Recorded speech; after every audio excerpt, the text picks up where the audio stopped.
There was once a young man who would grow old in another world, where toil, greed, and madness would have him rebel against the most powerful empire of the time. An hidalgo, meaning a man of lineage and honor, but with little or no wealth or inheritance, Lope de Aguirre would cross the Atlantic roughly 45 years after Columbus first did. Aguirre's early years in Spain are obscure, but we know he resided in Oñate, spelled Oñate in the 16th century, a small Basque town in Guipúzcoa, Spain. He would have been between 24 and 26 years old when he left his homeland. No record survives of how he joined the voyage across the world. But we can imagine him, a young Basque man, hidalgo, stubborn, wiry and proud, leaving Oñate's cold stone houses and green hills, descending into Castile, and then into the heat of Andalusia. In Sevilla he sees the bustling port with warehouses of Indies goods, cacao, silver, gold. He boards with a dozen of other hopefuls to endure the Atlantic crossing, months of a cramped and disease-ridden voyage. By the time he landed in Panama and marched across the jungle, he's already hardened, and Peru, convulsed in the civil wars of the conquistadors, is where his 24 years of service would begin.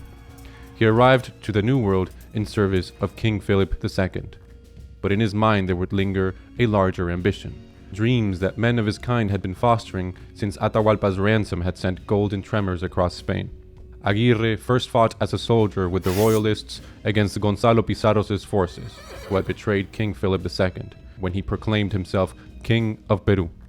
Aguirre was just a soldier, so nothing is known of his exact time there, only of how he would later boast to the king in his letter to him of how honorably he had served him there. When the royalists defeated Gonzalo Pizarro, many wondered where to turn next. That included men from both Pizarro and King Philip's side. Then word would arrive about a fascinating expedition, one that seemed to suit Aguirre's golden dreams, one led by a famous Pedro de Ursúa, who had published his new powers of governance everywhere and how he was gathering men for the discovery of the Marañón River. Lope de Aguirre joined Pedro de Ursúa's expedition, and it would be in this mission of conquest and discovery that Aguirre would transform into the murderous demon he would go into history as. But here Aguirre must wait in the shadows, because it is Pedro de Ursúa who stands at the center of the written history. The Ursúa family, also spelled Ursúa with an O at times, was a well-known and renowned family, but Pedro de Ursúa's fame came not only from his noble lineage, but from the blood of battlefields in the New World. In 1553, about 6 years before Ursúa took command of the Marañón expedition, in Panama and Nombre de Dios, black slaves have bravely rose in arms, led by a man called Yayano. They were escaping their masters to live in hiding in the jungle. Toribio says up to 1,000 of them. These rebel slaves, called cimarrones, courageously sought to carve their own freedom, but Ursúa was sent to break them. With the weight of the crown's support, Ursúa crushed them without mercy, capturing their king Yayano, who he sent in chains to the crown. Pedro de Ursúa then sent the rest of the rebels to be slaughtered by throwing them to the dogs, to be torn by them in the plazas of the Caribbean ports as a warning. So thoroughly did Ursúa's cruelties terrify the cimarrones that for years the roads to Panama would be quiet. This was the fame Ursúa carried to Lima, called Los Reyes at the time, and it was for this reason that the Marquis of Cañete, Viceroy of Peru, placed the grand gamble of El Dorado in his hands. Thus, in 1559, Ursúa publishes his new powers of governance. Word would spread, and it would attract both noble soldiers in the eyes of Spain and perverse ones as well. In Los Reyes, Ursúa named captains and left the city with 25 men, carpenters and caulkers, along with 12 black men, sawyers, timber cutters, to build brigantines and rafts for the navigation and discovery of the Marañón River and El Dorado. Pedro de Ursúa marched on with his hopeful crew. He first reached the Chachapoya and Mayobamba regions, where he met the Brasiles, who would be his guides during the entire expedition. These Brasiles would be the natives who spoke of a golden man, which the Spaniards then took to believe that the golden man must surely be part of some golden kingdom. They marched on until they reached another territory, this time that of the Motilones, called as such because they carried their heads shaved with a razor. Here, Ursúa chose a broad, flat beach beside the river as a place for his shipyard, close to timber and 4 leagues from Santa Cruz de Capocovar, a town the viceroy had founded just a year before. The beach could fit 12 vessels under construction. He set a Pedro Ramiro as his lieutenant and a Juan Corso as master of works. Ursúa then returned to Los Reyes to raise more money and men. The viceroy's advantage from the royal chest was not enough, so private lenders and would-be companions staked him with thousands of pesos as he went on recruiting.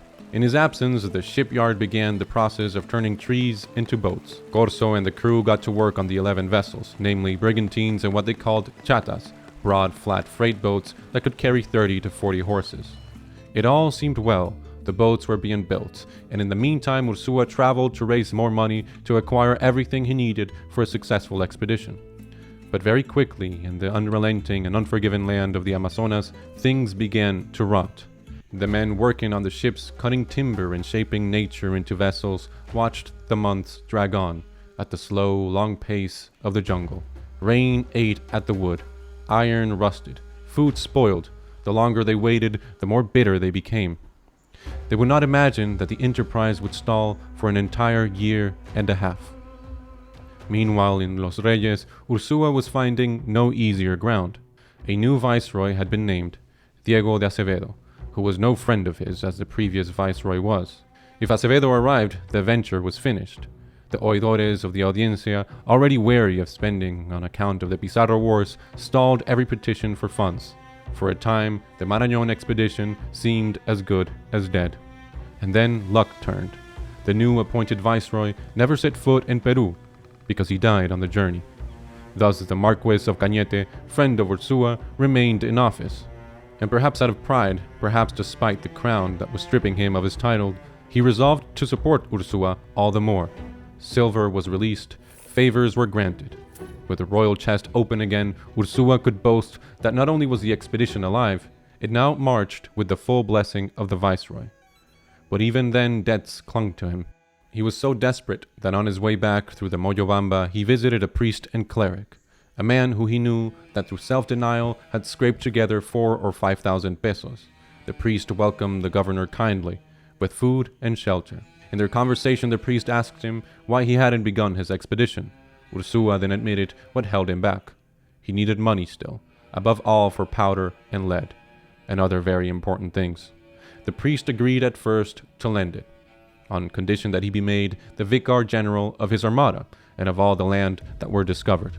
Ursúa accepted instantly, but when the time came the priest recoiled and withdrew his promise. In response to this, Ursúa sent 2 of his men in the night, one a mulatto servant, armed with harquebuses. They seized the priest half naked and forced him on a horse. He was taken to the motilones and was wordlessly threatened and compelled to give up his savings.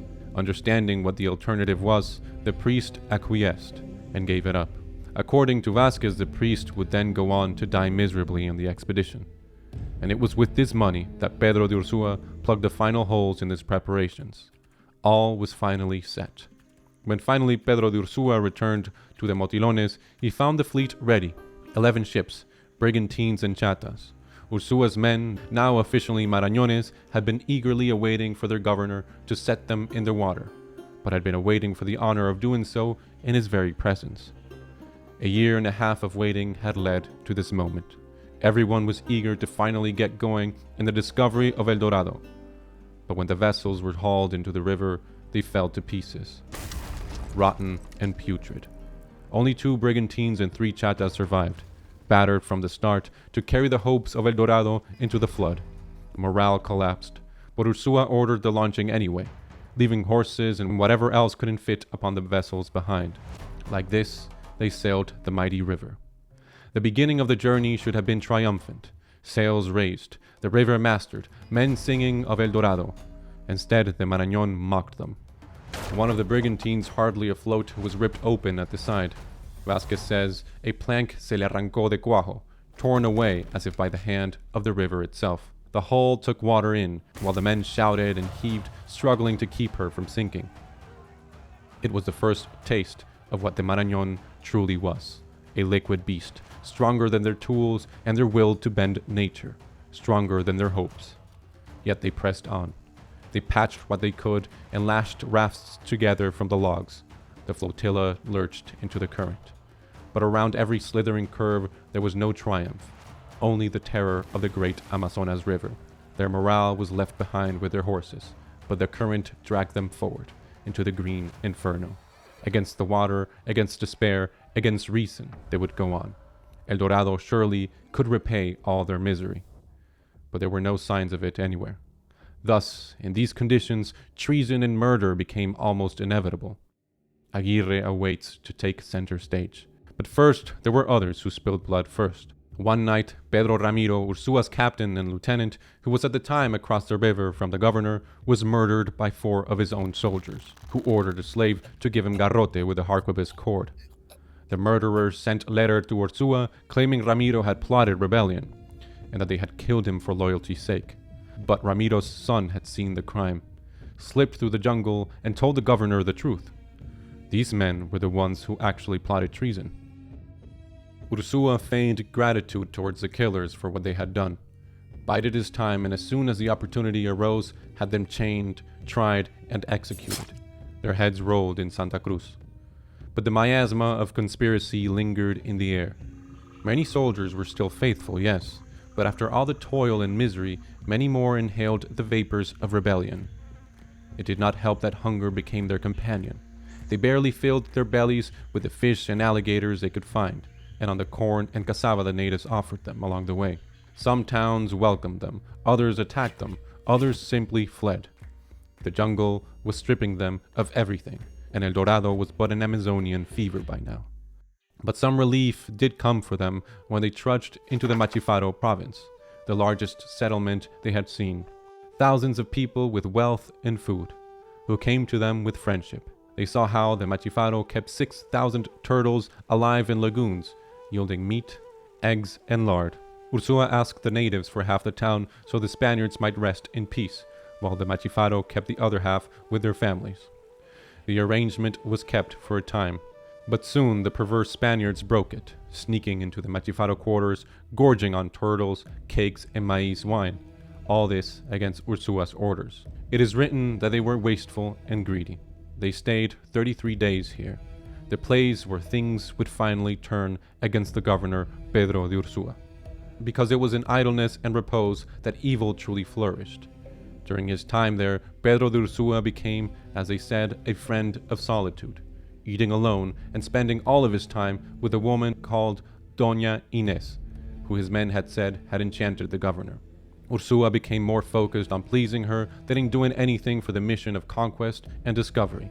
In all the misery of the El Dorado expedition, Inés seemed to have become Ursúa's solace, but the men, seeing this, seethed with rage. Christmas came in the town, and Lope de Aguirre would not wait much longer. At dawn one morning, some enemies of the Machifaro arrived, sounding flutes and alarms of war. The cacique begged Ursúa for help. 50 Spaniards with harquebuses marched out alongside the Machifaro warriors with lances. Together they won the battle. Victory, however, did not heal the deeper wound: exhaustion, disappointment, and disillusionment. The Brasiles, the native guides who had promised cities of gold, had led them 700 leagues into the jungle, and still there was no sign of El Dorado. Men clamored to return back. Ursúa himself seemed changed.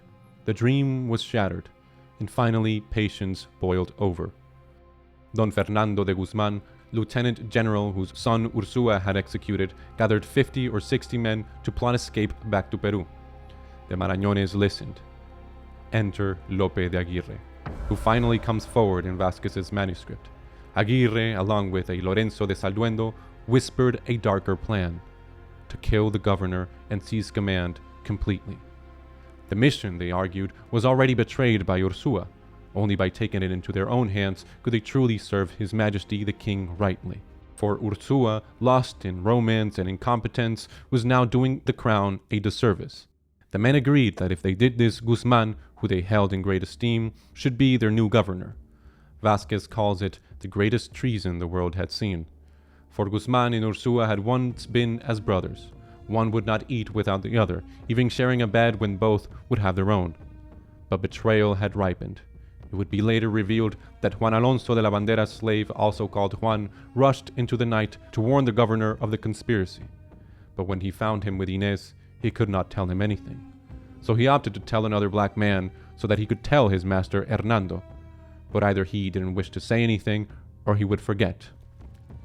Ignorant of what was brewing, Ursúa ordered the leave of the Machifaro, and together they marched to another town of the same province. This one was deserted by its people in fear, for the cruelty of the Spaniards was growing in intensity and infamy. There the governor met and lodged with a close friend of his, Pedrarias de Almestre. And on New Year's night, the day of the circumcision of our Lord, and the first of the year 1561, treason finally burst. Fernando de Guzman, Lope de Aguirre, and a dozen others stormed into Ursúa's quarters while he spoke with his friend Almestre.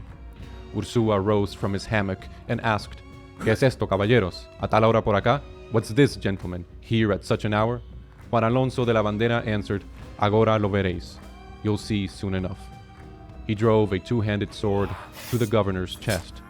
Guzman and the others struck next, while Pedrarias cried, ¿Qué traición es esta, caballeros? What treason is this, gentlemen? And tried to defend his friend, but there was nothing he could do. The governor, Pedro de Ursúa, was dead. The conspirators dragged Pedrarias de Almestre with them and proclaimed, Viva el Rey, que nuestro es el tirano. Long live the king, for the tyrant is ours.